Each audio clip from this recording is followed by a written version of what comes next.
You ever get that feeling that there's this invisible force just holding you back? Something that seems to trip you up right at the finish line, just when you can almost taste success. It's so frustrating, almost spooky. Well, today we're going to drag that shadow out into the light and see what it really is.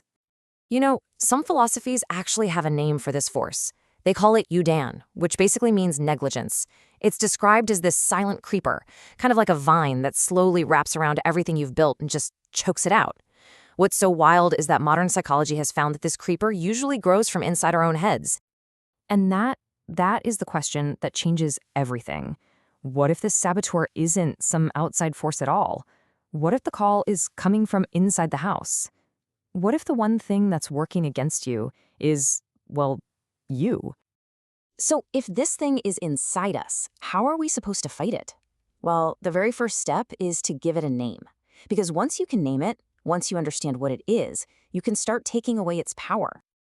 The name for it is unconscious self-sabotage. And yeah, it's a real, well-documented psychological pattern where we literally become our own worst enemy. Our mind starts doing things that go directly against what we say we want, and the craziest part is, we have no idea we're even doing it. It's not bad luck. It's just a really misguided way our brain tries to protect us. Now, this is where it gets really interesting because this saboteur, it's a shapeshifter, a master of disguise. So what we're going to do is unmask its 7 most common faces. And as we go through them, just see if any of these feel a little familiar. First up, we've got the one we all know and maybe the one we all misunderstand the most. Look, this is so much more than just being lazy. Unconscious procrastination is actually a genius defense strategy. Think about it. If you wait until the very last second, you give yourself a built-in excuse. You get to say, oh, I just ran out of time, instead of having to face the possibility that you weren't good enough. It protects your ego by making sure you never really put your full potential to the test. All right, number 2. This one is way harder to spot, mostly because it likes to pretend it's a good thing. Perfectionism. It sounds great, doesn't it? But really, it's often just sabotage wearing a fancy suit. When you set the bar so impossibly high, you pretty much guarantee you're never going to reach it. And that gives you the perfect reason to never even start something, or to never finish it. After all, if it can't be perfect, why bother, right? It's a fortress built to keep you from doing anything. Okay, on to number 3. This one isn't about what you do, it's about that constant soundtrack playing inside your head. This is the voice of the saboteur, that nagging little critic in your head that's always whispering, you can't do this. You're gonna fail. Who do you even think you are? It just chips away and chips away and chips away at your confidence until the very idea of even trying seems totally ridiculous. It makes you quit the race before you've even taken a single step. All right, number 4. Now this tactic, it doesn't just mess with your goals, it starts to mess with your relationships. This is such a classic move, picking fights with the very people who have your back. The goal here is simple: isolation.